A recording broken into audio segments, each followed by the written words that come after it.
Ruas jalan penghubung di Kabupaten Pandeglang, Banten terendam banjir dan membuat akses jalan terputus. Warga terpaksa menggunakan jasa gerobak untuk mengangkut motor dan melintasi banjir.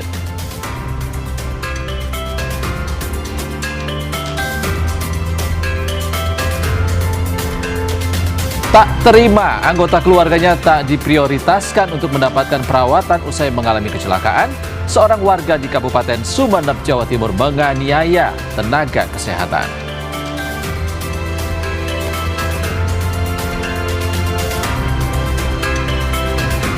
Resmi diperkenalkan ke publik pada Selasa pagi, pelatih baru Timnas Indonesia, John Herdman, siap loloskan Indonesia ke Piala Dunia 2030. Herdman menyebut, selain gairah fans yang menggebu, Indonesia juga memiliki pemain yang potensial.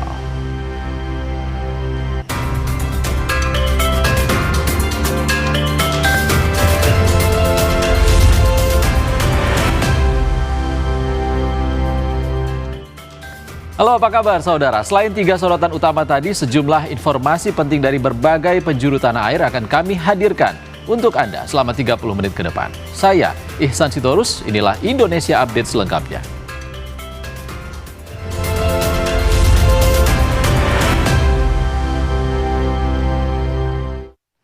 Informasi pertama dari Jakarta, saudara, hujan deras yang mengguyur wilayah Jakarta membuat air banjir di kawasan Cilincing, Jakarta Utara belum surut sepenuhnya.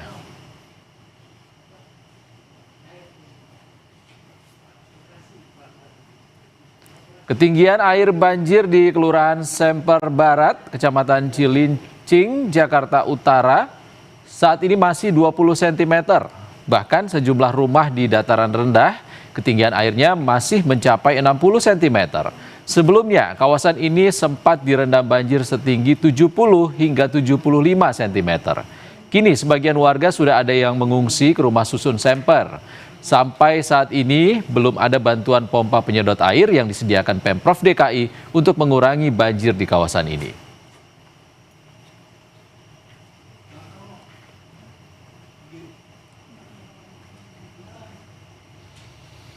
Sementara itu, genangan air di Tol Sediatmo, gerbang tol Cengkareng arah Bandara Soekarno-Hatta berangsur surut. Meski demikian, air masih terlihat menggenang di bahu jalan akibat curah hujan tinggi kemarin.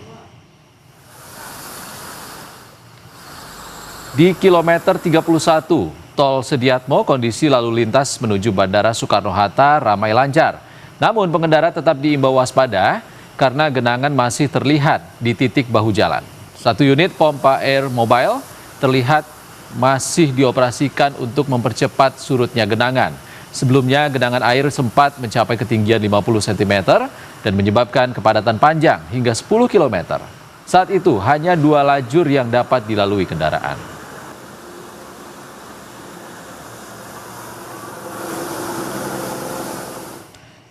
Saudara, akibat curah hujan tinggi sejak beberapa hari terakhir, ruas jalan Angsana Munjul, Kabupaten Pandeglang, Banten terendam banjir dan membuat akses jalan terputus. Warga terpaksa menggunakan jasa gerobak untuk mengangkut motor dan melintasi banjir.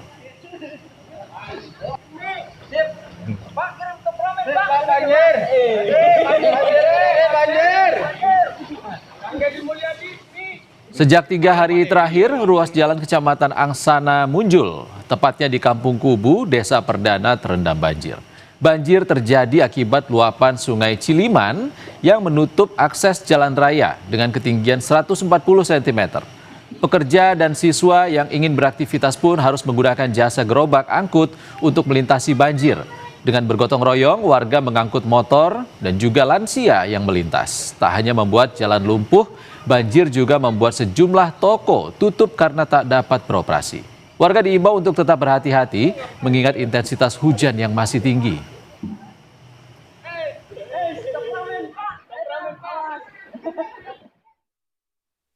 Sidangnya itu sudah dari hari Minggu kemarin.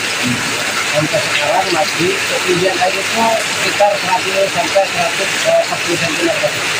Kalau kendaraan roda 2 memang harus menggunakan jasa angkut gerobak dengan perahu yang disediakan oleh warga.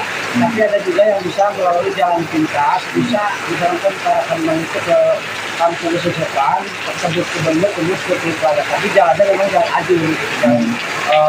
rusak ya. rusak. Sementara di Jawa Tengah, intensitas hujan tinggi yang mengguyur Kabupaten Kudus, Jawa Tengah sejak Jumat lalu menyebabkan banjir menggenangi 16 desa di 6 kecamatan dan ketinggian air pun bervariasi mulai dari 20 hingga 50 cm. Banjir yang menggenangi permukiman warga di Kabupaten Kudus, Jawa Tengah tercatat sudah menyebar ke 16 desa di 6 kecamatan.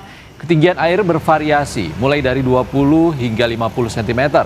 Banjir disebabkan limpahan air dari sejumlah sungai yang tidak mampu menampung debit air akibat hujan deras. Kepala Pelaksana Harian BPBD Kabupaten Kudus sudah melakukan penanganan dengan mendirikan posko pengungsian dan dapur umum di beberapa desa terdampak. Warga diimbau untuk tetap waspada mengingat curah hujan diperkirakan masih cukup tinggi. Untuk banjir ini ada di 6 kecamatan dan titik lokasi ada di 16 desa. Untuk longsor ini ada di 2 kecamatan dan ada di 8 desa titik lokasi longsor. Ketinggian air ini bervariasi, sudah mencapai sekitar 50 cm. Ini sudah kita siapkan semua, jadi sudah kita asesmen semua.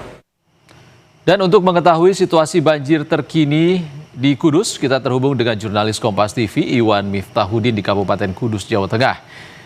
Selamat sore, Iwan. Iwan, bagaimana kondisi banjir di Kudus sore ini dan bagaimana pula kondisi pengungsi di sana? Baik, selamat sore Ihsan dan saudara. Memang intensitas hujan yang tinggi sejak hari Jumat kemarin ini membuat sejumlah wilayah Kabupaten Kudus ini sudah mulai terendam banjir. Dan perlu saya informasikan kembali bahwa siang tadi Kabupaten Kudus sudah diguyur hujan yang cukup lebat dan di bagian hulu ini sudah terjadi sejumlah air muntahan yang kemudian menggenangi sejumlah desa di Kabupaten Kudus. Dari data awal yang 16 desa ini terdampak banjir, ini sudah menjadi 23 desa yang bisa kami laporkan terdampak banjir di 6 kecamatan yang ada di Kabupaten Kudus. Nah, ini ketinggian banjir ini bervariasi ya, dari mulai 30 sampai 50 cm. Sementara itu, Ihsan, dampak dari banjir ini juga dapat memutus akses jalur Pantura. Dan barusan kami sudah dapat informasi ini jalur Pantura kembali lumpuh karena di beberapa sungai yang melintas di jalur Pantura ini airnya meluap sehingga menimbulkan genangan antara 10 hingga 30 cm. Nah, ini petugas masih bersiaga di lokasi dan berusaha kemudian berusaha untuk mengalirkan air agar cepat surut, agar nantinya jalur Pantura ini bisa kembali normal seperti biasa. Nah, banjir ini memang terjadi selama 3 hari ini fluktuatif ya. Ketika memang curah hujan rendah itu air akan surut, tapi ketika ini ada curah hujan tinggi lagi, ini kembali menggenangi jalur Pantura. Demikian, Ihsan. Ya, BPBD Kabupaten Kudus sudah membuat posko pengungsian. Apakah para warga mengungsi ke sana, Iwan? Ya, dari informasi terbaru yang kami peroleh, ini sebagian warga sudah mulai mau mengungsi. Yang tadinya mereka hampir selama 3 hari memilih tetap bertahan di rumah. Ini karena genangan belum juga surut. Di beberapa desa sudah ada yang mulai mengungsi ke posko pengungsian. Data yang kami peroleh saat ini sudah ada 5 titik pengungsian yang disiapkan oleh BPBD Kabupaten Kudus dan juga dapur umum untuk melayani atau untuk membantu warga yang terdampak banjir di Kabupaten Kudus. Terakhir, Iwan, apakah bantuan sudah ada? Ya, sejauh ini pantauan dari lapangan, bantuan ini sudah mulai berdatangan, termasuk dari pemerintah daerah, sudah langsung menyalurkan bantuan di posko-posko pengungsian maupun warga yang terdampak banjir. Selain itu, bantuan ini difokuskan nanti berada di dapur umum yang nantinya akan dilakukan masak dan akan didistribusikan kepada warga yang terdampak. Jadi bantuan ini tidak hanya dari pemerintah, kami juga tadi mendapat informasi dari pihak lainnya juga banyak yang sudah mulai berdatangan. Demikian. Ihsan. Ya, 23 desa saat ini terendam banjir di Kabupaten Kudus. Terima kasih Iwan Miftahudin melaporkan langsung dari Kudus, Jawa Tengah. Terima kasih Iwan. Kita ke informasi lain, Saudara. Kecelakaan maut terjadi di Jalan Akses Suramadu di kawasan Kedung Cowek, Surabaya, Senin siang. Seorang wanita tewas setelah jas hujan yang dipakainya tersangkut bak truk dan terseret. Jenazah korban langsung dievakuasi ke rumah sakit dan sopir truk menjalani pemeriksaan di Polsek Kenjeran, Surabaya. Pak Sutri yang mengendarai sepeda motor ini terjatuh setelah jas hujan yang dikenakan tersangkut di bak truk yang melintas di sampingnya. Awalnya kedua korban mengendarai motor dari jalur lambat hendak pindah ke jalur cepat. Namun saat bersamaan dari arah belakang muncul truk yang melintas. Kedua korban terjatuh namun sang istri terjatuh ke arah kanan dan masuk kolong truk sementara suaminya terjatuh ke kiri dan mengalami luka ringan. Jenazah korban langsung dibawa ke Rumah Sakit Dr. Sutomo, Surabaya. Sementara pengemudi truk kini menjalani pemeriksaan di Polsek Kenjeran. Di roda 2 itu dari jalur lambat mau ke jalur cepat. Setelah di jalur cepat ternyata dari arah Madura menuju Surabaya itu tersangkut bak depan belakangnya sopir itu itu kan ada bak yang ada selanya itu hujan-hujannya tersangkut ya. Bapaknya jatuh ke kiri sedangkan ibunya yang meninggal tadi itu jatuh ke kanan sehingga terseret sekitar 5 meter dari yang jatuh tadi.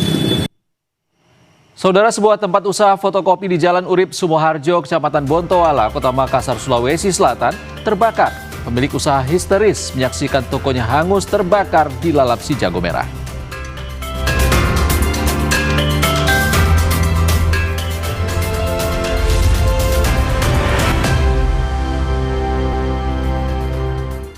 Terima kasih Anda masih di Indonesia Update. Saudara, sebuah tempat usaha fotokopi di Jalan Urip Sumoharjo, Kecamatan Bontoala, Kota Makassar, Sulawesi Selatan, terbakar. Pemilik usaha histeris menyaksikan tokonya hangus terbakar dilalap si jago merah.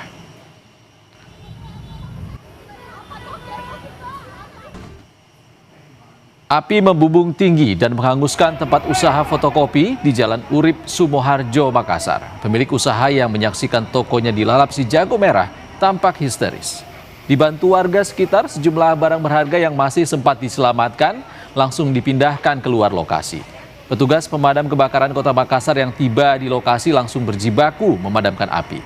Kobaran api terlihat melalap bagian lantai 2 bangunan ruko sehingga proses pemadaman berlangsung lama. Tidak ada korban jiwa, namun kerugian materi ditaksir mencapai ratusan juta rupiah. Analisa daripada pemilik ruko bahwa mungkin arus listrik karena di mana akibat daripada mati lampu pada saat ini sehingga dia ada kecurigaan ada korslet dalam arus listrik seperti itu. Ya, usaha yang terbakar adalah usaha tempat fotokopi. Agak mudah terbakar di mana di dalam ini banyak kertas yang mungkin yang tidak terpakai tersimpan di situ sehingga dampak melakukan kebakaran. Kita ke sorotan lain, Saudara. Setelah sempat dipenuhi tumpukan sampah, Pasar Ciputat, Tangerang Selatan kini kembali bersih. Pedagang pun bisa kembali berjualan dan aktivitas pasar berangsur normal. Namun sayang, di sejumlah titik tumpukan sampah kembali muncul akibat ulah warga yang membuang sampah sembarangan. Kondisi Pasar Ciputat, Tangerang Selatan kini mulai kembali ramai. Setelah sampah diangkut, area pasar terlihat lebih bersih dan tidak lagi tercium bau menyengat. Pedagang dan pembeli pun mulai kembali memadati pasar. Sebelumnya, tumpukan sampah menutup lapak dan membuat pembeli enggan datang. Meski kondisi membaik, pihak Kecamatan Ciputat mengakui masih ada oknum warga yang membuang sampah sembarangan di sekitar pasar. Pihak Kecamatan terus mensosialisasikan pemilahan sampah dan pembuatan komposter kepada warga. Jadi yang kami temukan itu, banyakan itu ya pengendara yang dia bawa motor. Banyak contoh-contohnya kami sudah katakanlah temukan, dia bawa 1 karung, bawa 2 karung, dia bawa ke Pasar Ciputat. Akhirnya dibuang di pasar. Pada saat kita tegur, dia pergi, entah masih dibuang juga. Kalau sampah yang di area Putra sudah diangkut tadi malam dan sekarang sudah bersih. Nah, mudah-mudahan sudah tidak ada lagi masyarakat yang buang di situ. Kita bergeser ke Bengkulu, saudara. Petugas gabungan menggelar operasi penertiban pedagang kaki lima yang berjualan di badan jalan di kawasan Pasar Panorama Kota Bengkulu. Petugas juga menemukan sejumlah toko yang melanggar aturan karena menambah bangunan hingga ke trotoar. Pemilik perabot, silakan dimasukkan. Penertiban dilakukan karena penggunaan badan jalan oleh pedagang kaki lima kerap menimbulkan kemacetan. Berdasarkan Perda Kota Bengkulu, pemilik toko juga dilarang menambah bangunan hingga ke trotoar. Pemilik toko diberi waktu sepekan untuk mengembalikan bangunan ke posisi awal, sebelumnya akhirnya dibongkar paksa oleh petugas. Dari pemerintah mintanya 3 hari. Tapi kalau mereka mintanya tambahan, ya kita juga saling memaklumi. Yang penting daerah ini semakin tertata. Aktifkan dulu bangunannya, parkirnya, darang dagangannya, supaya mematuhi peraturan daerah Kota Bengkulu. Itu Pak Kasat memang banyak yang melanggar semua ya, yang maju semua itu melanggar semua ya. Sebenarnya pandangan kita tidak perlu dari Dinas PU saja, sudah terlihat ini. Bangunan-bangunan ini sudah banyak ditambahkan. Semuanya kita harus minta mereka membongkar sendiri. Saudara, jembatan Desa Burlah yang menghubungkan 4 desa di Kecamatan Ketol, Aceh Tengah putus total pasca banjir bandang dan longsor sejak akhir November tahun 2025 lalu. Akibat jembatan putus, sukarelawan terpaksa menyeberangkan bantuan genset dan toren air kepada pengungsi dengan menggunakan kabel seling baja. Dengan menggunakan kabel seling seadanya, genset dan toren air dikirimkan oleh Persatuan Dokter Spesialis Bedah Aceh kepada pengungsi banjir. Di lokasi penampungan, pemadaman listrik sudah lama berlangsung. Selain itu, juga tak ada tandon penampungan air bersih di sana. Genset dan tandon penampungan air bersih ini disalurkan untuk meringankan beban pengungsi yang akan menyambut bulan suci Ramadan dan juga memastikan ketersediaan air bersih setiap harinya. Korban banjir bandang di Kecamatan Ketol, Kabupaten Aceh Tengah. Ini dalam rangka untuk menyambut bulan suci Ramadan karena keperluan genset dan tangki air untuk pengambilan air wudhu. Keadaan listrik pada saat ini mulai dari pasca tanggal 26 hari Rabu, dari situlah mungkin listrik ini mati padam total dan sampai saat sekarang ini. Kami berharap untuk disegerakanlah penerangan karena ini kan mau menyambut bulan suci Ramadan. Saudara, ramai beredar di media sosial tenaga kesehatan dianiaya keluarga pasien di Puskesmas Kecamatan Batuan, Kabupaten Sumeneb, Jawa Timur.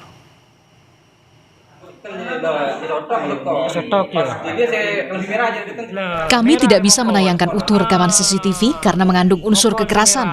Dalam rekaman, terlihat RF tenaga kesehatan diduga dianiaya keluarga pasien di ruang unit gawat darurat Puskesmas Batuan, Kabupaten Sumeneb. Cekcok terjadi antara tenaga kesehatan dengan sejumlah keluarga pasien saat penanganan di ruang UGD. Peristiwa berawal ketika seorang korban kecelakaan dibawa ke Puskesmas Batuan untuk mendapatkan perawatan medis. Namun, tenaga kesehatan justru menangani pasien lain yang dinilai kondisinya lebih memenuhi kegawat daruratan. Kanit Reskrim Polsek Sumeneb Kota, Ibtu Nurul Huda menyebut, saat ini perkara sudah ditangani penyidik. Perawat itu mendahulukan pihak yang emergensi sedangkan pihak yang luka-lukanya tidak terlalu parah agak di posisi ke belakang dulu sehingga tidak terima pihak keluarga korban. Nah, itu dari cekcok terjadilah kasus pembunuhan tersebut. Polisi telah memeriksa sejumlah saksi serta mendalami rekaman CCTV untuk proses hukum lebih lanjut. Nurholis, Kompas TV, Sumeneb, Jawa Timur.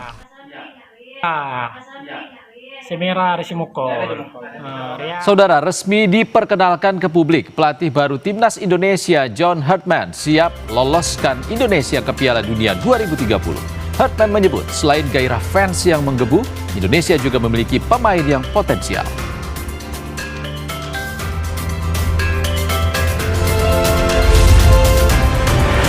Kesorotan lain, saudara, resmi diperkenalkan ke publik pada Selasa pagi pelatih baru Timnas Indonesia, John Hartman, siap meloloskan Indonesia ke Piala Dunia 2030.